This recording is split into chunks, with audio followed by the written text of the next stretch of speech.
What do you want to say about the strategy of Marcus Garvey to organize the people? Because, like you said, he went across borders, across languages, even across religion, I want to believe.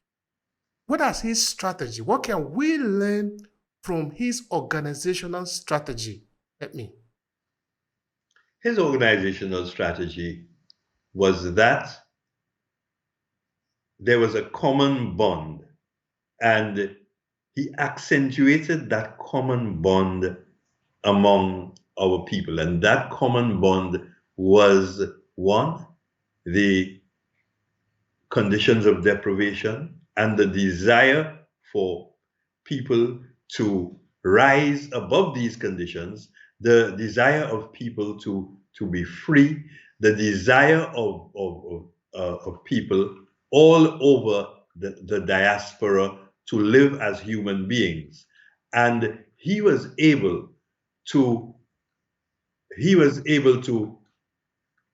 make that bridge, that gap between what perhaps the people who were only intellectual understood from a very cerebral standpoint, to practice on the ground, to showing people that we can better our conditions of living if we took this action, that action, or the other action. And I think that was what, and of course, one of the examples was the Black Star Line, where Marcus showed that we could organize. As I say, it is quite true that he was criticized, not necessarily for organizing the Black Star Line, but they felt that he put too much into what was felt to be simply a capitalist approach to enterprise, and putting too much store on that as a way out of liberation, or out of poverty and out of oppression. However, it does not dim the fact that he had these tools of organization. Now, again, I go back to the position where it is understood that at some point, the organization that Marcus built, the several branches of the organization that Marcus built, did not hold together because of changing conditions. Not because people did not understand the need to go on to liberate themselves, because the matter of liberation, you said earlier on that the question of liberation, the question of freedom, the question of independence, you're still not free, and that is quite true. It is still a work in progress, and because Marcus Garvey and perhaps those around him did not have the ability at the time to transcend what had the organization, what the UNIA had become, and perhaps not just the UNIA, but to make the necessary links with the larger struggle that was developing in the Caribbean and the other parts of the world. His organization as an organization waned. However, that does not take from it the fact that his ideas continue to be a seminal force in the liberation movement. How did they manage to get the resources to be able to set up the Black Star Line, because those are gigantic projects? Do you know that 2023 there is no shipping airline that is owned by an African or an African descent? If you know anyone, you can help me understand it.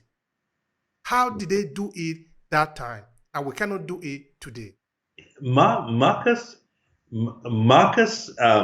depended primarily on the commitment of a number of people in the diaspora, in the Caribbean, in the United States, Black folk.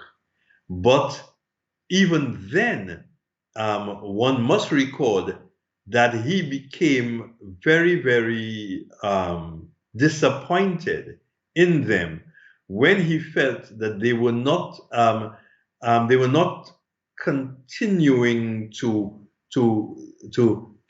support the organization at an entrepreneurial level in the way that he thought that they should. But a lot of that happened because of divisions that were sown in the movement, divisions which had to a very, very great extent its origins in the power of the white supremacist state, the state of the United States. Now, if people want to be free inside the United States, now it will be very stupid of the American government if they don't intend to destroy it. But to even say, I build a house, I will never have somebody try to take it from me, it's not even a strategy. That is not a plan. The plan must be that, tomorrow people are coming to take this house from me. So you must be on guard. Did the organization do everything it needed to do to safeguard itself from external forces? Because not to think that other forces are coming to destroy the organization would be an error. Help me with that. No, it didn't, and I think that one of the ways it could have insulated itself effectively against this was a more democratic involvement of the masses of the people within the various branches of the organization. Unfortunately, Garvey's organization, like so many of our other organizations, even within the trade union movement and the political parties in the Caribbean and I dare say in Africa as well, and in other parts of the diaspora, the leadership became too authoritarian. And not that they had any evil or mal intent, but authoritarianism meant that at some point to use a British term, you could not see the wood for the trees. And therefore, a lot of what was developing was obscured. And before you know it, right, you fell victim to, when you thought that you were holding the organization together, you fell victim to the very schisms that occurred because of the fact that one was trying to be a bit too authoritarian. Thank you for that. All right. The game. I like the way one historian that I interviewed here described the situation between African and African diaspora and the European. For the European and the Western system, they are in a game, and we must know that it is a game. I am interested in how do we checkmate ourselves and isolate the system so that we can be able to defend ourselves. Not in the luck that we will not be attacked. We can never think that we cannot be attacked. We must be attacked. In fact, there are people planning to attack us right now. But how do we make sure that we can defend ourselves? By defense, I mean, the United States have a system of defense for itself. That is just one country. The whole of the European country have a system of defense for themselves, for their common interest.